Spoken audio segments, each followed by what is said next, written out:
Last episode, we built a neuron, a weighted sum plus one mysterious ingredient we called the bend. Today, we open that box. That bend has a name, the activation function. It's a tiny step in the math, and it is the single reason neural networks can do anything interesting at all.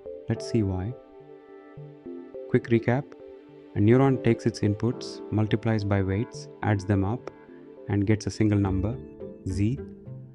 Then, before it passes that number on, it runs z through a function we call f. That function is the activation. And here's the claim we have to earn. Without it, a neural network, no matter how many layers deep, is no smarter than a single straight line. Here's why. Stacking layers means doing one linear step, then another, then another. But a linear function of a linear function is still just linear. Two straight lines composed together collapse into a single straight line. So 100 linear layers give you exactly the same power as one. All that depth wasted. Think about it. If you only ever scale and shift, then scale and shift again, you can never bend the result. The network needs something that bends, something non-linear, between the layers, or it can never learn a curve.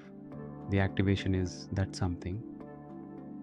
So an activation function is just a simple non-linear function applied to every neuron's output, one number at a time. It takes z and reshapes it. Push the output through a bend, and suddenly stacking layers does add power. Each layer can warp the space a little more until the network can carve out curves, corners, and shapes of almost any complexity. The whole game is choosing a good bend. Let's meet the contenders. First, the classic, the sigmoid. It takes any number from minus infinity to plus infinity and squashes it into a smooth S-curve between 0 and 1. Big positive numbers approach 1, big negative numbers approach 0. That made it popular early on. The output looks like a probability, a soft yes or no. For decades, this was the default activation, but it hides a serious flaw. Look at the ends of the curve. Out there, the sigmoid is almost flat, its slope is nearly 0, and networks learn by following slopes. When the slope is tiny, the learning signal shrinks to nothing as it passes back through each layer. In a deep network, the early layers barely learn at all. This is the vanishing gradient problem, and it's exactly what made deep networks so hard to train for years. A small fix came next, Tanh, same S shape, but instead of 0 to 1, it runs from minus 1 to plus 1, centered on 0. That centering helps the next layer learn faster, because the outputs aren't all pushed to one side. Tanh is better than sigmoid, but out at the edges it still goes flat, so it still suffers from the same vanishing gradient. We needed a completely different idea. And here it is, the idea that broke the field open, ReLU, the rectified linear unit. It's almost insultingly simple. If the input is negative, output 0. If it's positive, pass it straight through, unchanged. That's the whole function. No flattening on the positive side. The slope stays a constant 1, so the learning signal flows freely. It's faster to compute than any curve, and it made training truly deep networks possible. Today, ReLU is the default. But ReLU has a quirk of its own. For any negative input, the output is 0, and so is the slope. If a neuron gets pushed into that negative region and stays there, it outputs 0 forever and never recovers. We call it a dead neuron. Sometimes a big chunk of the network quietly dies during training. So people designed small fixes. The simplest fix is leaky ReLU. Instead of flat 0 for negatives, let a little bit through, a gentle downward slope. Now the negative side has a slope too, so neurons can always come back to life.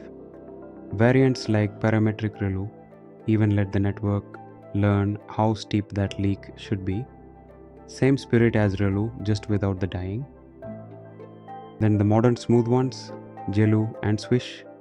Picture ReLU but with the sharp corner rounded off into a smooth curve that tips slightly below 0 before rising. That smoothness helps gradients flow even better. These are the activations inside today's largest models. GELU is what powers the transformers behind modern language models. When it matters most, smooth wins. One special activation lives at the very end of a classifier, softmax. The others work on one number at a time. Softmax works on a whole group at once. It takes a list of raw scores, one per class, and turns them into probabilities, all positive, all adding up to exactly 1. It exaggerates the gaps, so the biggest score becomes clearly the most likely class, while the rest get small shares. So when a model says, I'm 80% sure that's a cat, that 80% came straight out of softmax. So which do you use? The rule of thumb is short. For hidden layers, reach for ReLU by default, or GELU if you're building something large. For a yes or no output, use Sigmoid. For picking one class out of many, use softmax. That's 90% of all real decisions. The bend is small, but it's everything. It's what turns a stack of straight lines into something that can learn. Next time, we'll ask the question that drives all of learning. How does a network measure being wrong? That's the loss function. See you there.